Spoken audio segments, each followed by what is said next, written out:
ఎవరు పెట్టినరో నడుస్తూ ఉన్నది, తింటా ఉన్నారు, అయిపోయింది.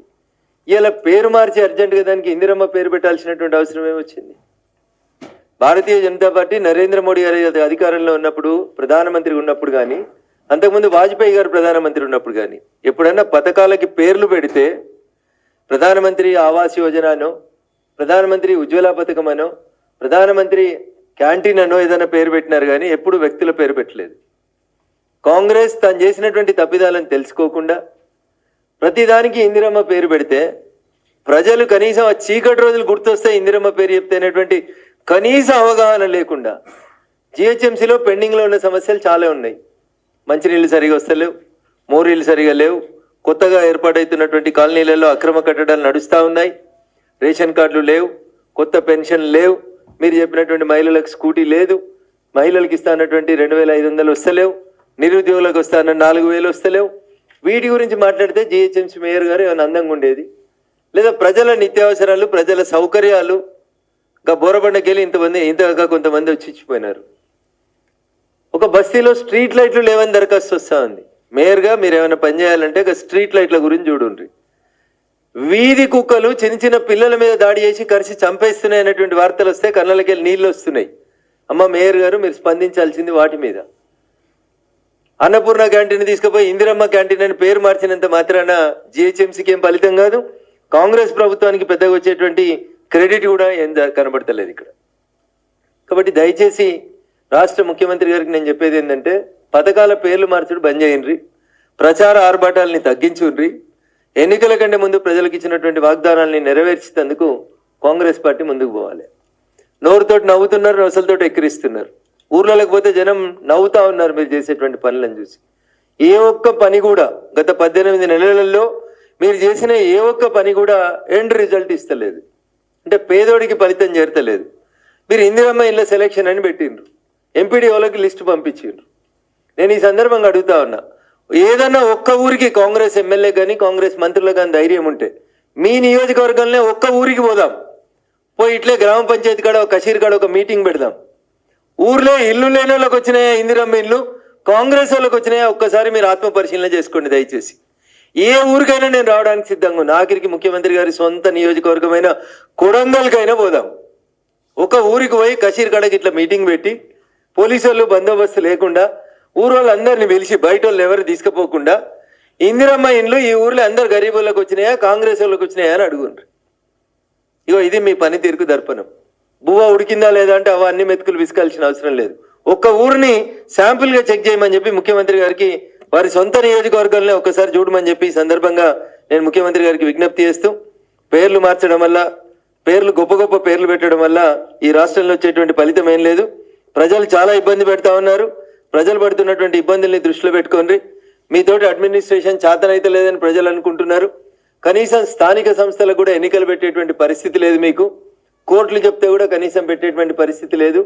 కాబట్టి కాంగ్రెస్ పార్టీకి ప్రజల పట్ల ప్రేమ ఉంటే ప్రతి పథకానికి ఇందిరమ్మ అని పేరు పెట్టి ప్రజల మీద ఎమర్జెన్సీ లాగా బలవంతపు సంసారాలని రుద్దేటువంటి కార్యక్రమాలని చేయొద్దని కాంగ్రెస్ పార్టీకి హితవు చెప్తూ, రోజు దినపత్రికలలో ఫ్రంట్ పేజీల కోసం, ఫ్రంట్ లైన్ వార్తల కోసం పనిచేస్తూ ఉంది ఈ ప్రభుత్వం తప్ప నిజంగా గ్రౌండ్ రియాలిటీలో ఏం జరుగుతలేదని ప్రజలు అనుకుంటున్నారు.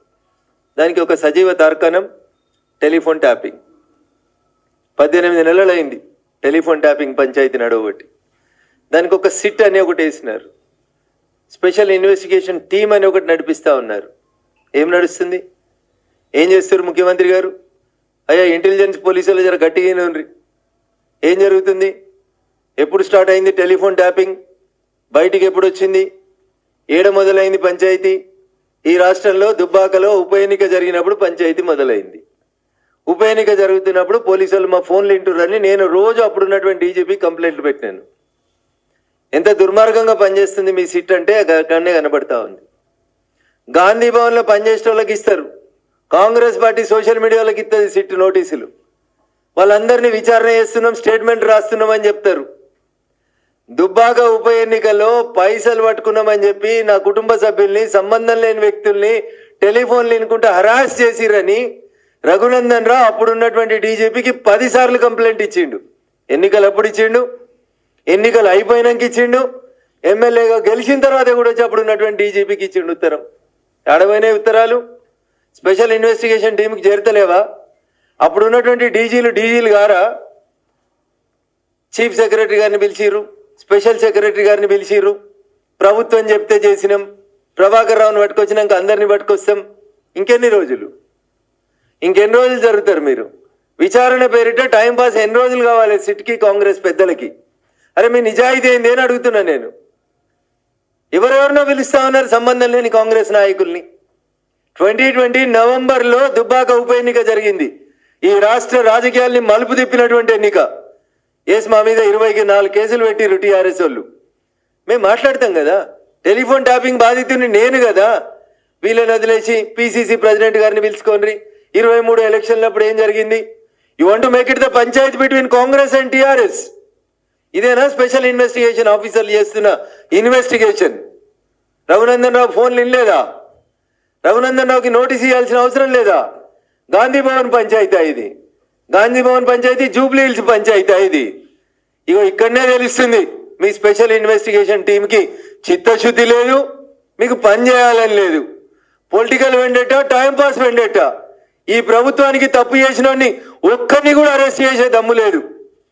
అమెరికాలో కూర్చొని చెప్పిండు ప్రభాకర్ రావు, అప్పుడున్న డీజీ అప్పుడున్న ప్రభుత్వ పెద్దలు చెప్తే చేసినమని. అదే రాసి రిమాండ్ చేయొచ్చు కదా 7 ఏళ్ళ దాకా. ఎవరిని రిమాండ్ చేసి లేదు. రోజు డైలీ సీరియల్ లాగా అవసరం ఉన్నప్పుడల్లా సిట్ ముందుకి పలానా ఆయన పోయిండు, పెద్ద సంచలనమైన వార్త లెక్క. కాబట్టి రాష్ట్ర ప్రభుత్వానికి చిత్తశుద్ధి లేదు. కాంగ్రెస్ టీఆర్ఎస్ రెండు ములాఖతై ప్రజలను ఆగం చేస్తున్నాయని చెప్పడానికి మంచి ఉదాహరణ కాళేశ్వరం కమిషను, టెలిఫోన్ ట్యాపింగ్. ఈ రెండిట్లలో ఎండ్ రిజల్ట్ ఏమొస్తుందంటే ముఖ్యమంత్రి గారు ఎలక్షన్లప్పుడు మమ్మల్ని నువ్వు ఎద్దేవా చేస్తుండే, బీజేపీ ఏమిచ్చింది కేంద్రం ఏమిచ్చిందని. ఆయనకు ఒక ఊత పదం ఉంటుండే, గాడిద గుడ్డు వచ్చిందని. ఈ కాళేశ్వరం కమిషన్ అయినా సిట్ అయినా ఇవన్నీ ఇన్వెస్టిగేషన్ చేసి రేపు రాత్రి లాస్ట్కి తెలంగాణ ప్రజల ముందు ఏముంచుతాయంటే ముఖ్యమంత్రి గారి భాషలో చెప్పాలంటే గాడిద గుడి తప్పితే వీళ్ళు ఏం చేసేటట్లు లేరు. ఇక్కడ కొండందవి వెనకటికో సామెత చెప్తారు ఎల్కని పట్టిర్రని. వీళ్ళ ఆఖరికి ఎల్కని కాదు ఇంకేం కూడా పడుతుంది కూడా వీళ్ళకి చేతనైతే లేదు. నిజంగా మీ సిట్కి చిత్తశుద్ధి ఉంటే, సిట్లో పనిచేసిన పోలీస్ ఆఫీసర్లకు చిత్తశుద్ధి ఉంటే ఎందుకు రిమాండ్లు జరుగుతలేవు? ప్రభాకర్ రావుని తెస్తాం, ఏ బొక్కలైనా వేస్తాం, ఏడున్నా పట్టుకొస్తామన్నారు. ఏమైంది ఇన్వెస్టిగేషన్? ఎప్పుడు జరుగుతుంది? 2023 ఎన్నికలప్పుడు మీ పంచాయతీ తెలుసుకుంటేందుకు సిటీ చెప్తున్నారు తప్పితే మేమిచ్చిన కంప్లైంట్లు ఏవి? 2020 అక్టోబర్, నవంబర్, డిసెంబర్లో కూడా నేను గెలిచిన తర్వాత కూడా కంప్లైంట్లు ఇచ్చిన. ఏమి మరి డీజీ గారికి ఇచ్చిన కంప్లైంట్లు? మాకేం సంబంధం లేదు, మా మీదైన కేసులకు సంబంధం లేదు. అంటే ఇది ఒక నాటకం అన్నట్టు. ఇటు టీఆర్ఎస్ ఇటు కాంగ్రెస్ కలిపి ఆడుకున్నట్టు, నేను కొట్టినట్టు చేస్తాను ఏడ్చినట్టు చేయని ఆడుకునే నాటకంగా తప్ప ఇంకొకటి చిత్తశుద్ధి లేదు. Ample evidence.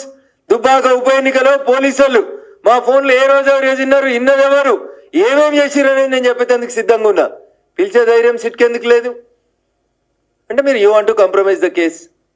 పొలిటికల్ వెండేటా, నీకు నచ్చిన వాళ్ళని పిలిచి నచ్చినట్టు రాజకీయం చేసుకుంటా ఉన్నారు. కాంగ్రెస్కి కేసులలో చిత్తశుద్ధి లేదు, సిట్లో చిత్తశుద్ధి లేదు, కాళేశ్వరంలో చిత్తశుద్ధి లేదు, ఇందిరమ్మ ఇండ్ల మీద చిత్తశుద్ధి లేదు, రైతు భరోసా మీద చిత్తశుద్ధి లేదు.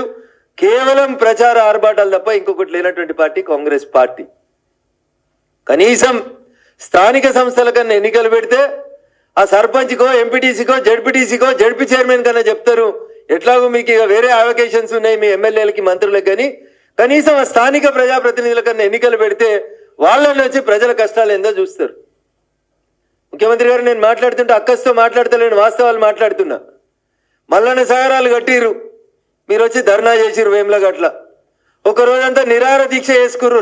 రాష్ట్రంకి వెళ్ళి మొత్తం మీడియాని తెచ్చి ధర్నా చేసుకొని పోయినరు. మల్లన్న సాగర్ రీహాబిలిటేషన్ కాలనీలో 250 గజాల స్థలం రాలేదని వారం రోజుల క్రితం ఒక యువకుడు ఆత్మహత్య చేసుకున్నాడు. ఏమైంది ప్రజాపాలన? ఒక ఆయన ప్రజాపాలన అంటాడు, ఇంకొక ఆయన ప్రభుత్వ పాలన అంటాడు, ఇంకొక ఆయన ఇంకేదో చెప్తాడు.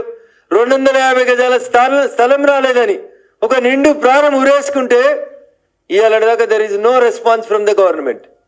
ఇగో ఇది కాంగ్రెస్ పాలన. అందుకనే ప్రజలు స్థానిక సంస్థలకు ఎన్నికలు జరిపితే ఒక సర్పంచో, ఎంపీటీసో ఎవరన్నా ఉంటే, ఎట్లాగో మా ఎమ్మెల్యేలు, ఎంపీలు, మంత్రులు ఎవరు కలవరు కానీ వాళ్ళకన్నా చెప్పుకుంటామని ఆలోచిస్తా ఉన్నారు.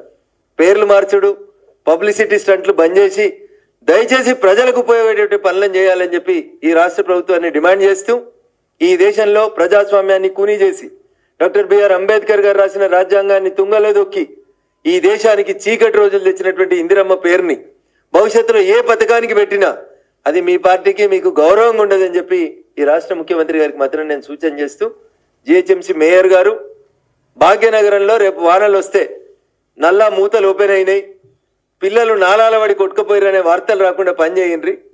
దయచేసి ఆ రోడ్లెంబడి స్లమ్స్ ఎంబడి తిరగడం నేర్చుకోండి. జిహెచ్ఎంసీ మేయర్ గారు ప్రజల కష్టాలు వినండి అని చెప్పి ఈ సందర్భంగా జిహెచ్ఎంసీ మేయర్ గారికి విజ్ఞప్తి చేస్తూ, ఈరోజు భారతీయ జనతా పార్టీ ఇచ్చినటువంటి భరోసాకి స్పందించి అనేక మంది ఈరోజు విజ్ఞప్తులు ఇవ్వడానికి రావడం జరిగింది. కొన్ని జిహెచ్ఎంసీ మున్సిపాలిటీకి సంబంధించి, కొన్ని జనగామ జిల్లాకు సంబంధించి, కొన్ని వరంగల్ ప్రాంతానికి సంబంధించి ఇంకా చాలా మంది దరఖాస్తులు తీసుకొని వచ్చున్నారు. ఖచ్చితంగా దరఖాస్తులన్నీ అడ్రస్ చేస్తామని చెప్పి తెలియజేస్తూ, పార్టీ కార్యాలయంలో ఎన్నికైనటువంటి ప్రజాప్రతినిధులు కూర్చొని ప్రజా సమస్యలు వినాలనేటువంటి కార్యక్రమాన్ని చేపట్టిన తర్వాత భారతీయ జనతా పార్టీ ప్రజాప్రతినిధుల మీద బాధ్యత, బరువు మరింత పెరిగినాయి. మా నాయకుడు గౌరవనీయులు ప్రధానమంత్రి గారు చెప్పినట్టు మేము ప్రజల్ని పాలించేందుకు రాలేదు, ప్రజలకి సేవ చేయడానికి వచ్చినాం అనేటువంటి మాటను పెట్టుకొని, అన్న డోంట్ మిస్అండర్స్టాండ్ మీడియా మిత్రులు, కాంగ్రెస్ చేసేది షేవ్ అన్న, మేము చేసేది సేవ్. షేవ్కి సేవ్కి మధ్యలో ఉన్న అక్షరం ఒకటే ఒకటి, హెచ్ ఎక్కువ ఉంటుంది. కాంగ్రెస్ చేసేది షేవ్, ఎస్హెచ్ఏవి కాంగ్రెస్ చేస్తుంది, ఎస్ఏవి సేవ్ మేము చేస్తామన్న. సో తెలంగాణ ప్రజలకు అర్థం చేసుకోవాల్సిన అవసరాన్ని, విజ్ఞప్తిని ప్రజల ముందు ఉంచుతూ, మేము సేవ్ చేసేటోళ్ళం, వాళ్ళు షేవ్ చేసేటోళ్ళు. అందుకని సేవ చేసేటోళ్ళ దగ్గరికి రండి, సేవ్ చేసేటోళ్ళ దగ్గరికి రండి, షేవ్ చేసేటోళ్ళ దగ్గరికి పోవద్దని ప్రజలకు అప్పీల్ చేస్తూ, బీజేపీ ఎంపీలు కాంగ్రెస్ ఎంపీలు కాదు క్వశ్చన్, అక్కడ టాప్ అయిందని నేను మొట్టమొదటి నుంచి లొల్లి పెడుతుంది నేను. టెలిఫోన్ టాపింగ్ జరుగుతుందని గోలబెట్టి గగ్గోలు పెట్టి అప్పుడున్న కేంద్ర ప్రభుత్వానికి ఇప్పుడున్న ప్రభుత్వానికి కూడా గొడవ చేస్తూ కంప్లైంట్లు ఇస్తుంది నేను కదా. మీకు ఇంకేం కావాలి? చీఫ్ సెక్రటరీ శ్రీమతి శాంతి కుమారి గారిని తీసుకొచ్చి ఎవిడెన్స్ తీసుకుంది సిట్. వాళ్ళు 615 నెంబర్లు ఇచ్చిండ్రు. రఘునందన్ రావు నెంబర్ తీస్తారు, పక్కన పేరు రఘునందన్ రావుది రాయదు, ఏదో ఒక నక్సలైట్ నాయకుని పేరు రాసి ట్రాప్ చేసిండ్రు. ఇంతకంటే ఎక్కువ ఏం కావాలి మీకు ఎవిడెన్స్ అరెస్ట్ చేయడానికి? ఇంకెప్పుడు అరెస్ట్ చేస్తారు అంటున్నా, టైం పాస్ కాకపోతే. రోజు ఒకటి ఏంది సీరియల్ అన్న, రోజు ఒకరిని విట్నెస్ పిలిచిన ఏంది సీరియల్? డీసీపీ లేరా, ఐపీఎస్ లేరా? 20 మంది ఐపీఎస్లు పెట్టి సాయంత్రం కల్లా కంప్లీట్ చేయి విట్నెస్లు పిలిచి. నీ చిత్తశుద్ధి అది. సుప్రీంకోర్టు చెప్పింది, శ్రవణ్ రావుని చూస్తున్నాం, ప్రణీత్ రావుని చూస్తున్నాం, ప్రభాకర్ రావుని చూస్తాం, ఏం చూస్తాం? మళ్ళీ రేపో మాపో ఎగిరిపోతారు. సుప్రీంకోర్టు చెప్పిందని వేరే దేశాలకు ఎగిరిపోతారు. ఎప్పుడు మీ దగ్గర ఉన్న ఆధారాలు ఏంది? ఎప్పుడు అరెస్ట్ చేస్తారు? ఆధారం లేకపోతే లేవని చెప్పు నీ ప్రజలకి. సీరియల్ ఎందుకు అంటున్నా? టీవీలో పిలిచిర్రు, పేపర్లను పిలిచిర్రు, మమ్మల్ని పిలువరు కదా బాధితుల్ని. మొదటి బాధితుల్ని నేనే కదా, నన్నెందుకు పిలువరు అని అడుగుతున్నా. ఆధారాలు ఇచ్చేటోళ్ళని పక్కకు పెట్టి గాంధీ భవన్ పంచాయతీ, సిట్ పంచాయతీ, టీఆర్ఎస్ వాళ్ళ పంచాయతీ, రోజు సోషల్ మీడియాలో ఏదో రాసుకోవడానికి, పేపర్లో రాసుకోవడానికి కాదు ఇది. ఎస్, నేను కూడా అడుగుతున్నా, 100% చీఫ్ సెక్రటరీ, అప్పటి చీఫ్ సెక్రటరీ వచ్చి చెప్పింది, మేము ఇచ్చిన నెంబర్లు 615 నెంబర్లు బహిర్గతం చేయండి. ఆ 615 మంది 2 రోజులలో విచారించుండ్రి, 3వ రోజు ఇన్వెస్టిగేషన్ క్లోజ్ చేయండి. 18 నెలల అన్న sit. This is very unfortunate. Me phone ఇంటే తెలుస్తుంది అన్న మీకు, మా ఫోన్లు విన్నారు కాబట్టి మా బాధలు తెలుసు. అట్లా వాళ్ళు హెడ్డింగ్ల కోసం కొందరు పేర్లు రాసుకుంటారు. మీ కూడా ఇంటే మీరు కూడా రండి అన్న నాతో పాటు, సాక్ష్యం ఇద్దాం. ఇప్పుడు కాంగ్రెస్ లోనే కొంతమంది ఎమ్మెల్యేలు మాతో కూడా ఆఫ్ ది రికార్డులు చెప్తున్నారు అన్న. మరి రేవంత్ రెడ్డి గారు పుట్టింది ఏబీపీలో, పెరిగింది ఆర్ఎస్ఎస్ లో, కాబట్టి ఎప్పుడైనా ఈ రేవంత్ రెడ్డి కూడా పోయి బీజేపీలో కలుస్తాడని కాంగ్రెస్ ఎమ్మెల్యేలు కొంతమంది మాత్రం చెప్తున్నారు. అబద్ధం చెప్తలే అన్న, నిజంగా చెప్తున్నా అన్న. నోరే కదన్న, దానికి ఏమైనా ఉందా? నాలుకకి ఏమైనా ఉందా అన్న? అది ఏంటంటే అటు తిరుగుతూనే ఉంటుంది. అట్లా తిప్పడానికి ఏముందన్న? బీఆర్ఎస్ అధికారంలో ఉన్నప్పుడు కాంగ్రెస్ వాళ్ళు చెప్పుదురు ఏమని, బీఆర్ఎస్ బీజేపీ ఒకటని. ఇప్పుడు కాంగ్రెస్ వాళ్ళు మళ్ళీ అదే రిపీటెడ్ గా చెప్తా ఉన్నారు. పరిపాలన చేయనంటే పరిపాలన చేతగాక చెప్పే పంచాయతీ తప్ప, నీ దగ్గర ఏమైనా ఆధారం ఉంటే దాని గురించి మాట్లాడు. ఇప్పుడు నేను కూడా చెప్పిన కదన్న, రేవంత్ రెడ్డి గారు ఆర్ఎస్ఎస్ లో పుట్టిరు, ఏబీపీలో పెరిగినరు, ఈయన నరేంద్ర మోడీ గారితో మంచిగుంటురు. అందుకనే పోయినప్పుడల్లా ఒక ముఖ్యమంత్రి పోతలేడు. వేరే రాష్ట్రాలకి వెళ్ళి వస్తే ముఖ్యమంత్రి ఒక్కడే వస్తాడన్న. ఒక్క తెలంగాణకి వెళ్ళే ముఖ్యమంత్రి పోతే ఒక్కడు ఓడు. అయితే ఈ పక్కన శ్రీధర్ బాబు ఉంటాడు, లేకపోతే ఈ పక్కన బట్టి విక్రమార్క ఉంటాడు, లేకపోతే ఇంకెవరినో తోలిచ్చి పంపిస్తున్నారు. ఇది నేను అంటలేను, అన్నో నేనేం తిడతలేను, వాళ్ళు చేసింది చెప్తున్నా మీకు. మళ్ళీ రఘునందన్ రావు తిట్టిండని నన్ను అనుకుంటారు మీరు. This is the fact that is going on. మీ పార్టీకి మీ మీద విశ్వాసం ఉంటే మిమ్మల్ని ఒక్కళ్ళే పంపాలి. ఛత్తీస్గఢ్ నుంచి ఇంతకుముందు ఉన్న ముఖ్యమంత్రి వస్తే ఒకటే వచ్చేటోడు, అప్పుడు ఛత్తీస్గఢ్ ఉప ముఖ్యమంత్రి రాలే. దీది వస్తే దీది ఒకటే వస్తుంది, స్టాలిన్ గారు వస్తే స్టాలిన్ ఒకరే వస్తారు. ఒక్క తెలంగాణలో మాత్రమే కాంగ్రెస్ ముఖ్యమంత్రిని, మరి కాంగ్రెస్ ముఖ్యమంత్రి అనుకుంటారో ఇంకేమనుకుంటారో నాకు తెలియదు, బట్ పక్కనే ఇంకొకరిని అయితే పెట్టి వాళ్ళే తోలించుకుంటారన్న. సో కాబట్టి బీజేపీ బీఆర్ఎస్ రెండు ఒకటనేది తప్పన్నా. బీజేపీ సిద్ధాంతాల పునాదుల మీద ఎదిగినటువంటి పార్టీ. బీఆర్ఎస్ పార్టీ ఎప్పుడు వాళ్ళకి ఓట్లు అవసరం ఉన్నప్పుడు జై తెలంగాణ అంటారు తప్పితే వాళ్ళకి వేరే అవసరం లేదన్నా. మా కేంద్ర మంత్రులు గౌరవనీయులు కిషన్ రెడ్డి గారు, సంజయ్ గారు మీడియా ముందుకు వచ్చినప్పుడు అడుగుంటన్నా, వీళ్ళు పంపించిన బిల్లులో ఏముంది, ఆ బిల్లును యాజ్ ఇట్ ఈస్ గా భారత రాజ్యాంగం ఒప్పుకుంటుందా, గౌరవనీయులు బిఆర్ అంబేద్కర్ గారు రాసినటువంటి రిజర్వేషన్ల బిల్లులో మతపరమైనటువంటి రిజర్వేషన్లను అంగీకరించమని రాజ్యాంగం చెప్పిందా, మీరు 10% మైనార్టీలు కలిపినటువంటి రిజర్వేషన్లను కూడా బీసీలలో కలిపేసి 42% బీసీలు ఉన్నారని చెప్తారు. మీరు చెప్పిన లెక్క ప్రకారం 56% బీసీలు ఉంటారు. మరి అందులోనే మైనార్టీల రిజర్వేషన్లు కలుపుతుండ్రు. ఈ బిల్లును ఆమోదించమని అడుగుతున్నటువంటి మిత్రులందరికీ ఒకటే ఒక విజ్ఞప్తి. గౌరవ ప్రధానమంత్రి గారు అమిత్ షా గారు చాలా స్పష్టంగా చెప్పిండ్రు, మేము భారత రాజ్యాంగాన్ని విశ్వసిస్తాం, డాక్టర్ బిఆర్ అంబేద్కర్ గారు రాసినటువంటి రాజ్యాంగాన్ని అమలు చేస్తాం, దాంట్లో మతపరమైనటువంటి రిజర్వేషన్లకు చోటు లేదు. కాబట్టి తెలంగాణ ప్రభుత్వానికి నిజంగా బీసీలకు రిజర్వేషన్లు అమలు చేయాలనే చిత్తశుద్ధి ఉంటే 10% మైనార్టీలకు కేటాయించినటువంటి ఆ మతపరమైనటువంటి రిజర్వేషన్లను తొలగించి మళ్ళీ ఫ్రెష్గా బీసీ బిల్లుని అసెంబ్లీలో ఆమోదించి పంపిస్తే మా గౌరవ కేంద్ర మంత్రులు కూడా కొట్లాడి బీసీలకు రావాల్సినటువంటి రిజర్వేషన్ బిల్లుని ఆమోదింపజేస్తారు. కానీ రాజ్యాంగం మీద ప్రమాణం చేసినటువంటి మా ఇద్దరు కేంద్ర మంత్రులు రాజ్యాంగానికి వ్యతిరేకంగా పనిచేయలేరు కాబట్టి మతపరమైనటువంటి రిజర్వేషన్లను కలిపి బీసీ బిల్లును పంపించిండ్రు కాబట్టి మా మంత్రులు దానికి మద్దతు ఇవ్వలేరు. This is the stand of Bharatiya Janata Party starting from Kashmir to Kanyakumari. B R Ambedkar garu రాజ్యాంగానికి లోబడి మీరేమైనా బిల్లు పంపిస్తే దాన్ని ఆమోదించే బాధ్యతను భారత ప్రభుత్వం